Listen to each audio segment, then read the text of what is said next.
All right, everybody, welcome back to Express Mail. My name's Casey. I'm Kevin. I want to apologize for last week. We had a conflict in scheduling, so we weren't able to produce a podcast last week. So I guess we want to take this time to hope everybody had a great 4th of July celebration. Yeah, they celebrated it big at the White House, had a big fireworks show, and I guess everybody we blew off $30 or $40 worth because I knew everybody else was going to go out and spend $150 or $200. How much did them people over there spend?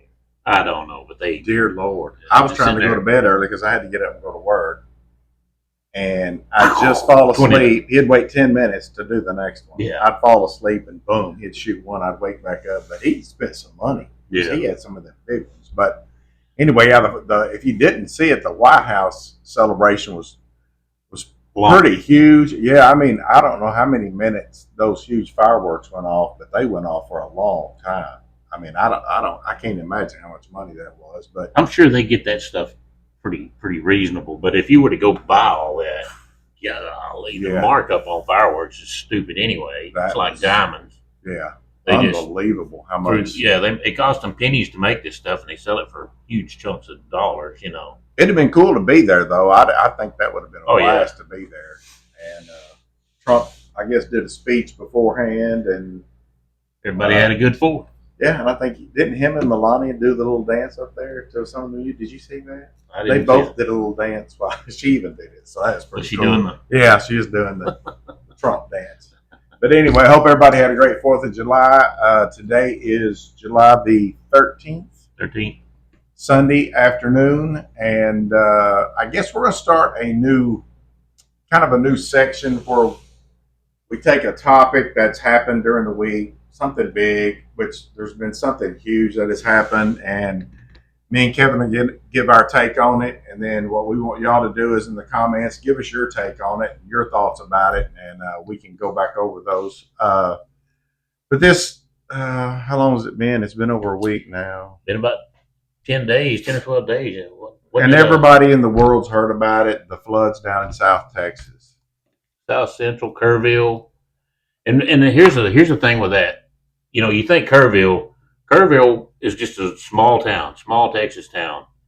That was not the only place that was affected. That was where you hear about a lot of death, about these kids at that camp, and that's where a lot of that was in Kerrville. So that's why Kerrville's mentioned so much. But all that hill country right there, that encompasses a whole big area. And there was flooding all over, not just Kerrville, but like, I can't remember how many counties it was, but it was huge. It's a huge area. Huge. So I don't know if anybody else was killed outside of the camp or whatever, but they're up to about 100, almost 130 now, and still with about 170 still missing. And then what? Yesterday and today, more rain's hitting them. Yeah, and they're getting more rain. They were calling for maybe 2 inches of rain, and 2 inches of rain. If you don't know the hill country, it's not it's not fertile farmland where water soaks in. It goes. You got peaks, rocks and hills, and when it all starts heading down, it's almost identical to what happened up in the Rocky Mountains back to Estes Park years ago, where people were getting flooded out of their cars on that highway, and the highway actually disintegrated because they had flash flooding up the mountains, and then by the time it got down to there, it was a massive flood. And yeah. I think it's so hard for us to conceive if you weren't there in person. It's so hard, just like Hurricane Katrina. If you weren't there when it was happening, it's hard for us up here to where nothing's happening to really conceive what really was going on. And one lady put it, I think I told you, Kevin, like, imagine how much water goes over Niagara Falls in a 24-hour period. She said, take that much water and dump it over there into the hills of South Texas in 45 minutes. Your mind can't even conceive how much water that is. And they said it rose how many feet in 45 minutes? 26 feet.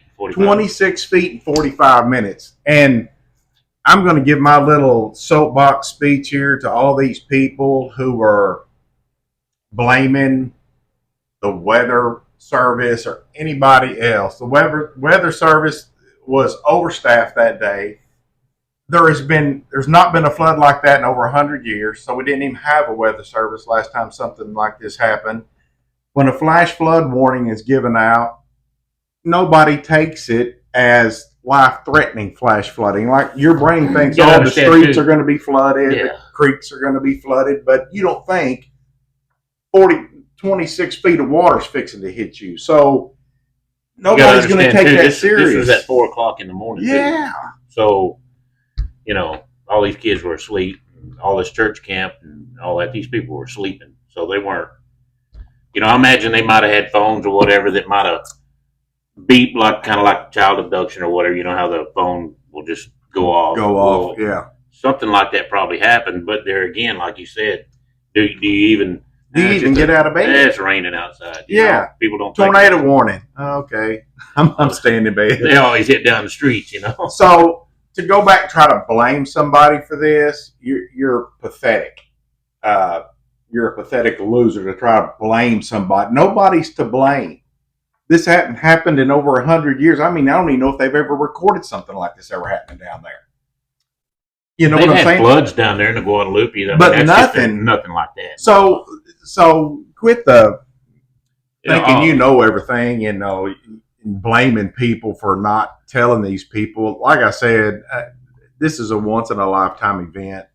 I'll give you a good example of how somebody like me or you or somebody lives in the same area we do. We don't really think of water like this. I worked the hurricane in '99, Hurricane Floyd in North Carolina, and we had end dumps, 40-foot end dumps. Well, explain what the end dump. End dump is one of the like a rock bed or whatever, like raises up and dumps. Okay. You load it up and you dump it out. We were literally driving down neighborhoods, and I'm talking about neighborhoods with, like a lot of you probably grew up in, where houses are stacked on top of each other right down the, you got 40 or 50 on each block, and then you got another block over here and another block over here, and all the neighborhood, they all kind of tie together, and everybody knows everybody, kids play together and all that kind of stuff. Well, we're driving down these neighborhoods, down these streets, and everybody's just got their stuff thrown out on the curb, and we're driving down through there, and they're just scooping it up and loading it on us. All the damaged stuff? All the damaged stuff, okay. Yeah, all that stuff. Gotcha. And this is no joke. In a neighborhood, a regular house, these houses are probably between 1,500 and 1,800 square foot houses, so your typical 3-bedroom, 2-bath house or whatever, a whole row of them, brick homes.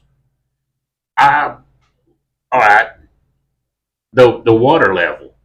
This is what blows my mind. You could look at the roofs of these houses and see the water line. You could see the water line, and one of the water line on the roof, where the highest pitched part of the roof is, was probably a foot below where it peaks. Yeah. So the whole neighborhood was totally underwater. You couldn't even see a house. I mean, that you think of water like that, and that's just, you're one day you're in the neighborhood and you're playing with your buddies, and the next day your house is totally underwater. Yeah. So people don't, especially people in this area, that we don't think water like that. No. But I've seen that, and I thought, man, I've seen tornadoes where a tornado will come rip through a certain area and wipe out a neighborhood or whatever, and the next neighborhood over might be just structurally fine. Everything's good. So, but to see that kind of devastation is just, it's mind blowing. And they're saying that down there in Kerrville, well, not Kerrville, but all that area down there, they were saying 100, 200-year-old trees were just being laid over, ripped out of the ground. Yeah, just ripped out. I watched one video on it. People were standing on a road or a bridge that went across, and I don't know if it was the Guadalupe River. It was probably, I think it was another one, because this is after the fact. Or maybe like right during it, I guess, maybe. But it was daylight. Yeah. It was daylight. Yeah. So there was a couple of state troopers, and then looked like maybe a family, a man and a couple of kids or whatever. They were all standing there on this bridge.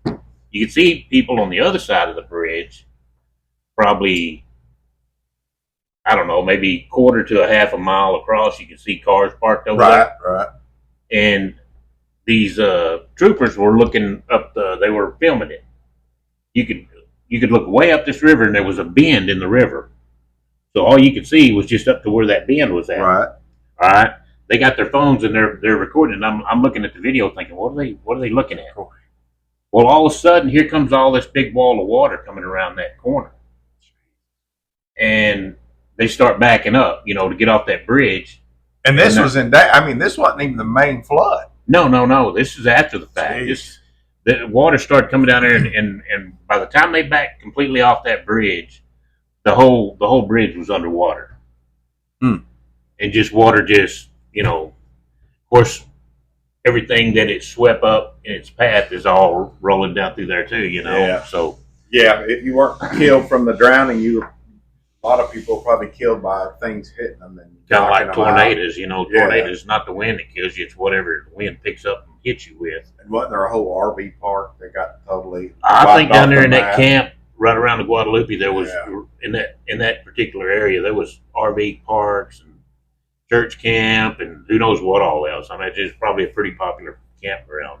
Yeah. So anyway, just there's no words you can say to these people who have lost loved ones. There's nothing you can say to them to make them feel better or anything like that. If you believe in God and you pray, I would just say pray. And if you've got the means to give to a legitimate source that the money's actually going to get there and help them. I mean, those people are going to be there a while cleaning up. Yeah, Fox News has already raised over $5 million. I think the total now is over $30 million total raised for that area. But all you people blaming somebody for this, what are you going to do now?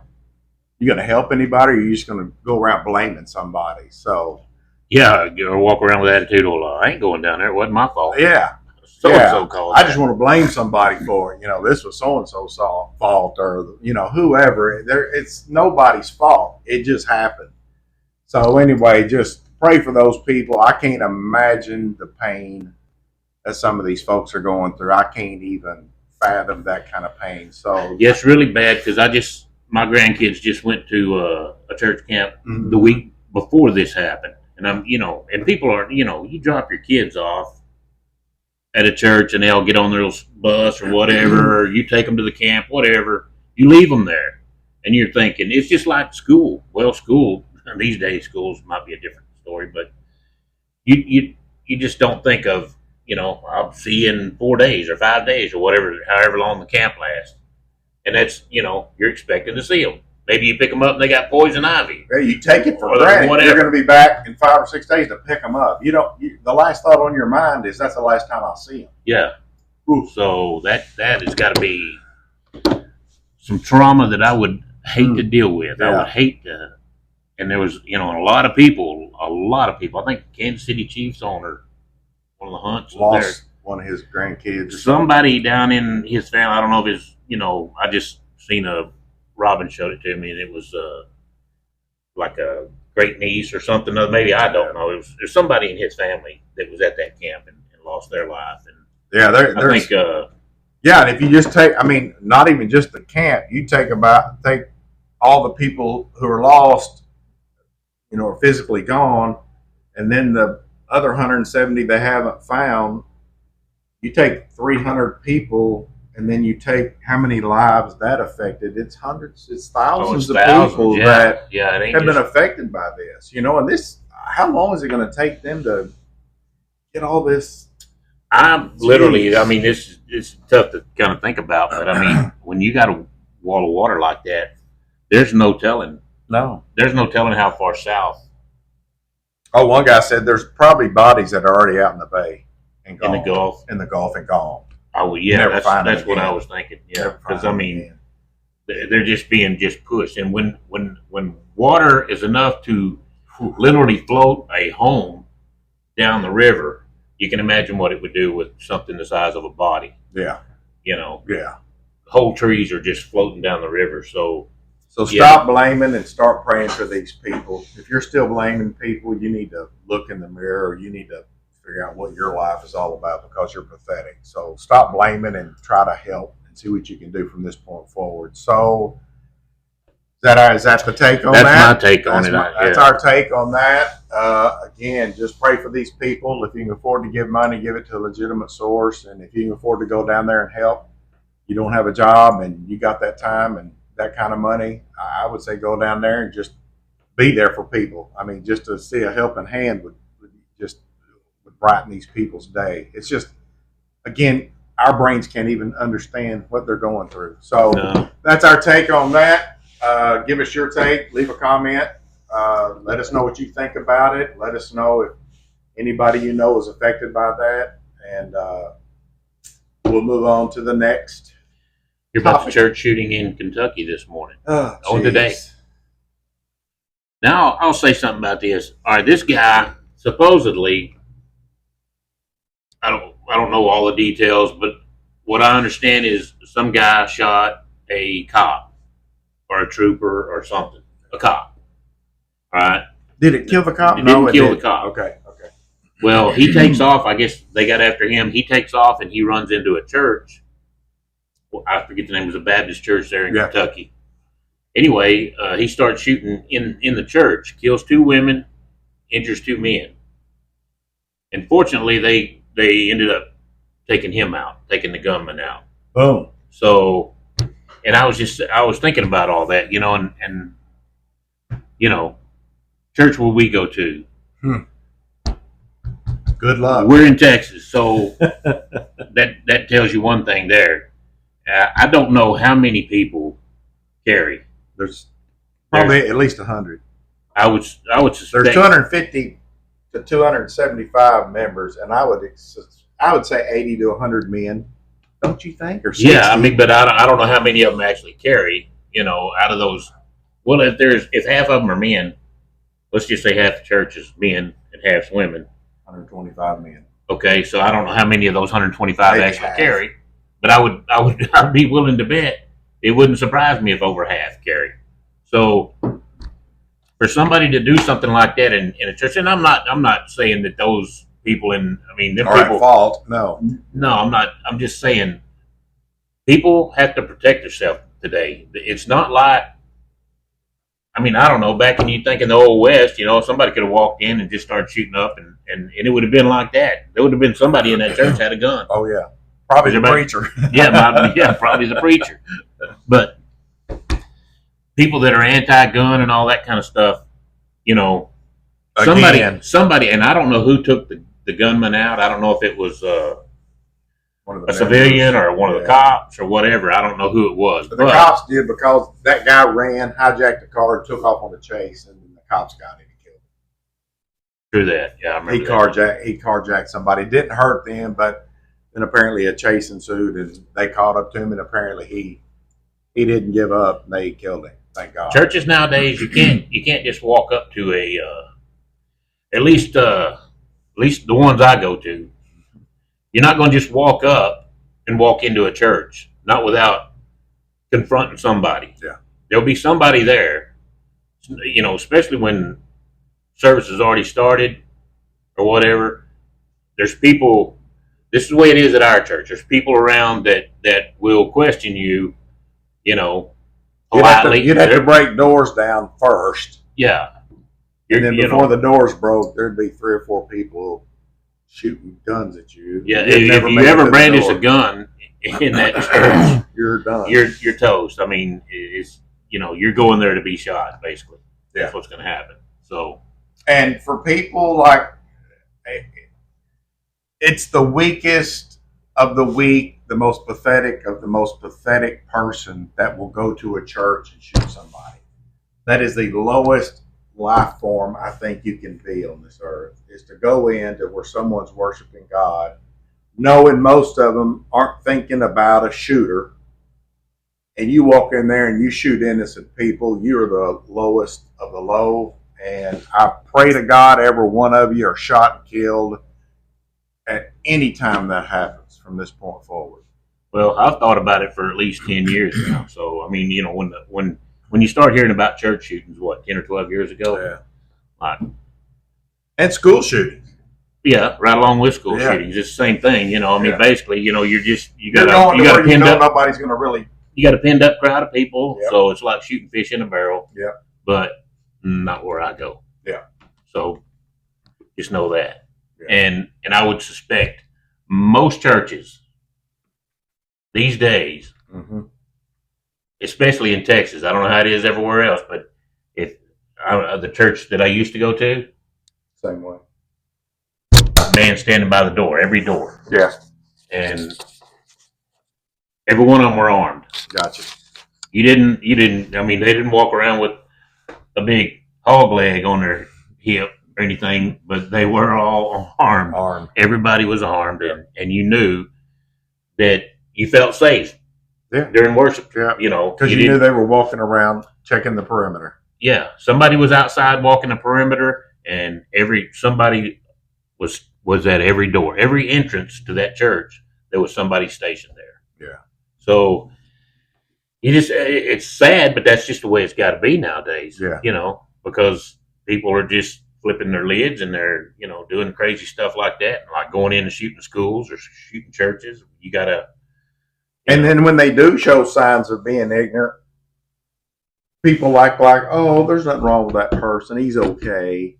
They don't confront the dude and go, look, man, you're thinking all kind of wrong. We need to get you some help and get him somewhere where he's off the street and a menace to society. But no, nowadays you're just like, oh, that's just how he is. He's a loner. All these people that have shot up stuff after the fact, everybody's going, oh, yeah, we knew he was going to do something one day. Yeah. Nobody said anything. So anyway, man, that's crazy. It's bad stuff. Crazy, crazy, crazy. All right, let's get to some more uplifting, I guess, type stuff. Well, this day in Texas history. All right, here we go, Daryl. I only have one thing for you, Daryl. 1903, the Texas legislature offered $50,000, which was probably a lot of money, $1 million back then. Yeah. To anyone who could eradicate the boll weevil. Texas cotton was just being eat up by these boll weevils. So they offered them $50,000. Anybody $50,000 who could eradicate they never gave the $50,000 away. Wow. And we were talking about this earlier. Some town in Oklahoma we used to drive through, I guess they couldn't get rid of it either, so they just started having a festival. Yeah, every year they have a boll weevil festival. I'm like, they're having a festival. Kill it, let's just celebrate it. I'm telling you. One year we need to go to that boll weevil festival and see what goes on. Have to see what that's all about. Maybe that boll weevil fighting, like cockfighting. Yeah, I don't know. So anyway, but that's Texas history. Anything else on that? No, that's all I know. All right. So we're going to start. I don't know if we're going to start, but this week I went to the movies and Kevin went to the movies. I saw a movie. He saw a different movie. And the one I went and saw was the Tom Cruise Mission Impossible, the new one. And, I love his Mission Impossibles. I love him as an actor. I think he's fantastic. To start off with, it shows the movie started at 9:45 or 10:45 in the morning. I forget what it was. 10:45. Okay, so we had to be there. We got there at 10:30. Getting our seats at 10:45 when you think the movie's starting. It was 30 minutes of advertising other movies. So the movie really didn't start then. You're thinking the movie's going to be 3 hours because that's what it says in the thing when you're buying your ticket. So 30 minutes of it was just other stuff. So anyway, I would out of a 1 to 10, I'm going to say that new Mission Impossible, I'm going to say about a 7, just because you have to compare it to the other Mission Impossibles. And I just felt like some of the scenes just drug out forever. And I was like, okay, enough of this. Let's move on to the next scene. You know what I'm saying? Holding on to an airplane flying. Yeah, the airplane scene. If you haven't seen this movie, there's an airplane scene. Lasted forever. A couple other scenes did too. And I'm not ragging on anything because, it was entertaining, but it just didn't compete with some of his other Mission Impossibles. So Anyway, I give it about a 7 out of 10.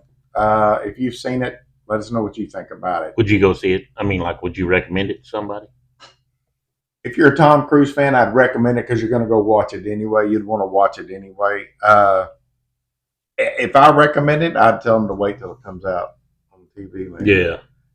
Because, I don't know, some people, you got to see this at the movie. Well, I don't. I watch it at home. Either if it's good, it's good. If it ain't, it ain't. You know what I mean? I do like going to the movies on days everybody's at work, and there's about 6 of us in the whole place. Exactly. Kick back, get a soda, popcorn, and really enjoy the movie without a bunch of people on their phones and stuff. But I do enjoy that, but I just wish that would have been better because I do like the Mission Impossible series. That was what, number 9? I don't know. I lost count. I don't know. It's pretty far up there. I have no idea. 6 or 8 of them anyway. Yeah, I would think so. Easy. Well, the one I went and seen was a Brad Pitt movie called F1. And if you're into racing, it's a really good movie. It's a predictable movie. You know, some of the movies you go watch the movie and every scene that rolls around, you're like, I know what's fixing to happen. I know what's fixing to happen. And it does. And it does. Yeah, pretty much. So it's a predictable movie, but it was entertaining. And I'm gonna go the same route you did. I'm gonna give it about a 7. Me and Robin and Debbie were talking about that on the way home. We all kind of thought the same thing. You know, it was entertaining. The storyline is not about anybody. It's all a fiction movie, I guess. I don't know. I never seen anything where it was based on anything that actually happened. But it was a good movie. I'm not I don't know what Brad Pitt has done before that. You know, I'm not a big Brad Pitt guy, kind of like you're a Tom Cruise guy. Yeah.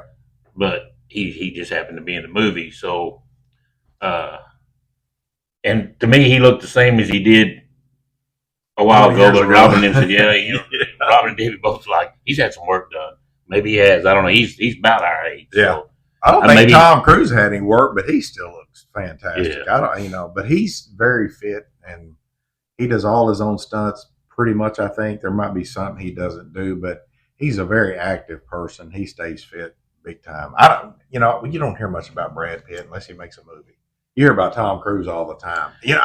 Go ahead. Well, this movie here, I'll give you an overview right quick. He's kind of like he just kind of bums around.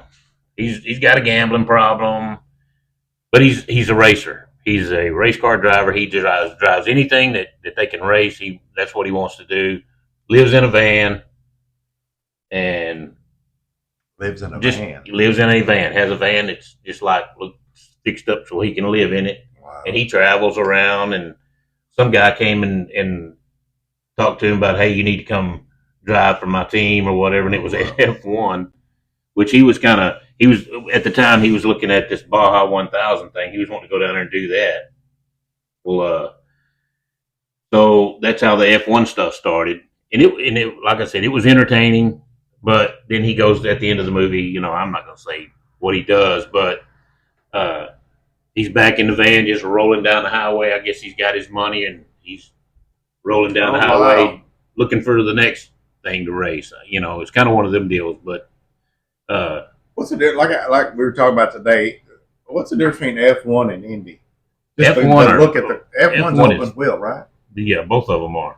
But what F1 is like the baddest of the bad. Okay. They do a lot of F1 races all over the world. They go to Abu Dhabi, Mexico, France. They got I do watch the Mexico race over where they're racing and all the yachts are out there in the water. Yeah. Monte Carlo. I watch that one because I think it's really interesting. They race all over the world and they're super bad. The F1 series tried to have a race at Texas Motor Speedway back when they first opened. Big mistake. And those things were going so fast around those corners that the G-force was making those guys black out, so they had to cancel that race.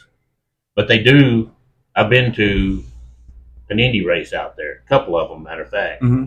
And those guys it's like buzzsaws going around there. So so I got confused. I thought it was Indy that was passing out. It was F1. It was F1. Oh, okay. F1 guys were trying to, they were going to have a race there. It was a brand new track and all this kind of stuff. I knew they were blacking out, but they were going so fast around those corners that the G-force was just blacking them out.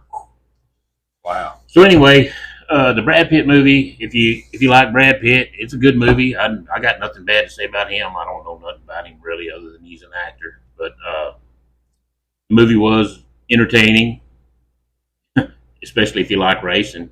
Yeah. So I'd have to go scale of 1 to 10. It'd be about a 7 in my book. I think Robin and Debbie, I heard them mention 8, and it was probably more because of Brad Pitt. Probably.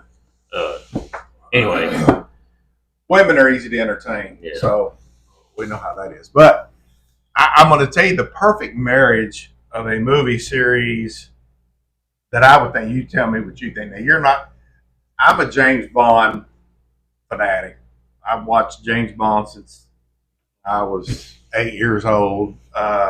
Roger Moore was my James Bond. Nothing against. I like what's the other one? The first one, not the very first, but Sean Connery. I like Sean Connery too, but my era was more Roger Moore. But I think the perfect marriage, if Tom Cruise became 007, I think he'd be awesome at that. Probably. Think about that. Yeah, probably. So we're apparently they're struggling to have another James Bond movie. I don't know who they're going to pick. Who was it? Pierce Brosnan? Was he one? They had Pierce Brosnan. They had a couple other guys that I can't even think of the names. They did okay. I mean, when you grow up with one forever, you're gonna have your nitpicks with the new guy. But again, if you don't compare him to what you grew up with, I think the biggest problem for me is kind of like the Supermans and all that. Roger Moore and Sean Connery's movies had a lot of comedy. They were funny. They were action-packed and everything. These new James Bonds are dark and heavy. It's kind of like when you grow up with something. Do you remember Batman, the original Batman? Do you remember when they changed him? Hilarious. Do you remember when they changed him? Uh-uh. It wasn't Adam West. It was somebody else. Oh, wow. No, I don't. You don't remember that? I don't remember who the guy was. But if you can research it and find out who it is. Never was the same. Was it? It wasn't. Yeah, it was like, this guy's not Adam West. He ain't Batman. No, and again, these new 007s are not. I mean, some of the stuff that was said in the old 007s, you would just, once you thought about it, you'd like that is absolutely hilarious. But these new ones are just so dark. Same thing with the Supermans and Batmans. And I think a lot of that stuff that, like you're talking about, that was said in those movies that you thought it was probably the first time it's heard. Nowadays, they keep using the same stuff, and a lot of those, especially a lot of the, like some of the remarks, like in I'll tell you a good movie. One of the movies that I was thinking about was that Martin Lawrence and what's Will Cops, Bad Boys or whatever. Yeah, they were cops. Yeah, or yeah. There was a line in every. It was just like, to me, it was like, okay, that's already been used. That's already been used. I was like, when we left, I was like, rehashed. Yeah, I told Ron, I said, I don't remember if we went to the movies and watched it or we watched it here. I don't remember, but I was like, that's so over the top and unbelievable that, And that's almost the feeling of the new Mission Impossible is you almost feel like they're running out of ideas. So they had to go over the top. And they're just, and so anyway, nothing against the movie and nothing against Tom Cruise. It is what it is. I gave it a 7. So let's move to one of our new favoriteest prisons. Alligator Alcatraz. God, I love that, man. Yeah. That's brilliant. Who come up with that? I don't. Well, it's in Florida, isn't it? Yeah. I guess what's the governor's name? Ron DeSantis. I guess maybe he come. I think it was something he had already built, because it ain't something they went down there and just built. Yeah. Did you see the Democrats? Oh, there's so many things wrong with it. Did you see that last night? Well, there's so many things wrong with this place. I heard Joe Walsh seen a post that he posted was, and he's totally anti-Trump, but he thinks like he bought the line hook, line, and sinker. He bought the Democrat line. There's prisoners stacked on top of each other, and they're drinking toilet water and all this. And I was like, well, if they committed rape and abused children, I really don't care if they're drinking toilet water and being abused. I really don't care. So, if I was out in the yard, I'd have to shove a couple of them out in the alligators. I'm telling you. Probably don't need to do that, but that would be fun to watch. So if they were a rapist or something and they abused children, that'd be a blast. Put a chain around his neck, put a little motorized thing, and pull him out there in the water. Yeah. Watch the alligators take off. But all you people who are like these Democrats, not one of these Democrats would house any of these people. They're there for a show, and just because they have Trump derangement syndrome, they just anything Trump does or anything he promotes, it's the worst thing in the world. So it's going to be that way no matter what. So yeah, no matter what he does, it doesn't matter. But I think that is one of the most brilliant ideas I've ever seen in my life, because I think Alcatraz, they had piranhas all out in that area, didn't they? It was just out in the ocean. I was told there were piranhas out there. There might have been. I don't know. I think it was just the cold water. Yeah, it's cold water. Yeah. Piranhas are out in like Africa or something. But yeah, that might have been Alcatraz, a movie I was watching. Probably. Piranha. I think that was the name of Alcatraz. The currents through there were like really bad, and the water was cold. Ice cold. Yeah, it was like the Pacific Ocean. It's colder. Like you go to the Atlantic, and everybody goes over there to Florida and all up on the East Coast to swim and all that stuff. But people on the West Coast, I guess they get in the water because there's beaches in California and all that stuff. Right. But the most famous beaches are on the East Coast, Florida, and all that kind of stuff. Because that's where everybody goes, and because the water temperature in the summertime is bearable, you can get in it, swim, have fun, all that. You gotta really adjust and even I don't know in the summertime how warm the water gets in the Pacific, but with the tides, the currents, and all that stuff, that's why they said nobody could ever escape that place. But they did. That's the rumor. They proved 2 of them did make it. Really? They found them, and AI identified them that they are the 2 guys that. Two of the guys are still alive. I don't know where they're at, but they found photos of them, and the police and everything did all this stuff to them, and they said that's them. They made it out. 2 of them did. Now the other ones, I don't know if they made it or not, but they know at least 2 of them. There was like 3 or 4. 3, I think, that tried. Yeah. Or that. And do you know who they think got the raft for them? Who? Bumpy Johnson, the Black Harlem guy, who was in Alcatraz. Really? You know he went to Alcatraz. I didn't know that. They think he was the one that arranged the raft. Wow. That dude's bad. That dude was something else. I mean, there's a movie about him, and I want to watch it. I think Denzel Washington played him. Wasn't he the king of Harlem or something for a long time? Bumpy Johnson, that black guy? Yeah, I think I might have seen that movie. I remember there was one. I think Denzel Washington plays him. It's an older movie. Yes, too. Yes. Yeah. But I think that's about. But they think Bumpy Johnson was the guy that helped them get the raft that they had to try to escape.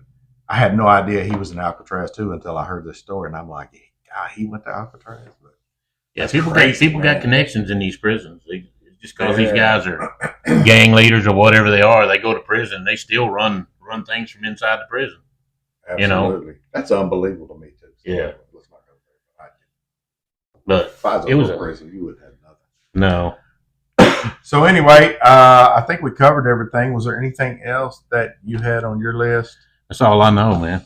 We want to give a shout out. We never do, and we need to give a shout out to our chief editor, or editor-in-chief, Miss Deborah Duncan. She does all of our editing for us. She's had to learn this from scratch. She's still learning, still doing a good job. Thank you for that. Also, I'm going to say something. I haven't told Kevin yet, but I'm about to tell him as I tell you. We are going to do a whole episode on helping the ladies understand men better. So in other words, we're going to let the women know what they need to do to make sure their man is a happy person. You know what I'm saying? Like, one of the biggest things, women, they think we know what they're thinking. and we don't. No. You know, they just automatically think, well, you know, I can think 15 things from here to the door. Yeah, exactly. Yeah. And so, I mean, we're gonna put together an episode just for the women. Guys, you can watch too, because I think it'll be a lot of fun parts in it. But anyway, we're gonna be working on that, and we're gonna try to cover anything big that happens during the week, and we'll give you our take. And please comment, comment about what you think about the floods. Anything about the floods, or anything else we've talked about. Yeah, absolutely. You know. Give us if you've seen these two movies, let us know what you think about them. Go ahead, Kevin. We'll wrap it up. Like, share, and subscribe. Comment.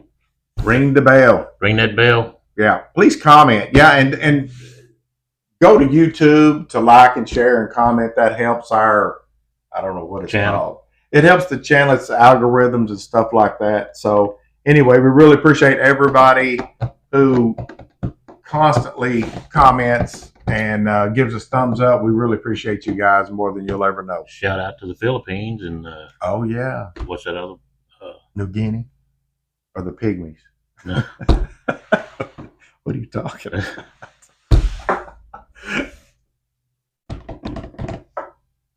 Some other place you mentioned. The Bush people? I don't know. Anyway, they know who we're talking about. What was it? I forgot what it was. Anyway, we really appreciate everybody watching. We'll see you back here next week. I'm Casey. I'm Kevin. And we are out of here. Adios. Thanks again.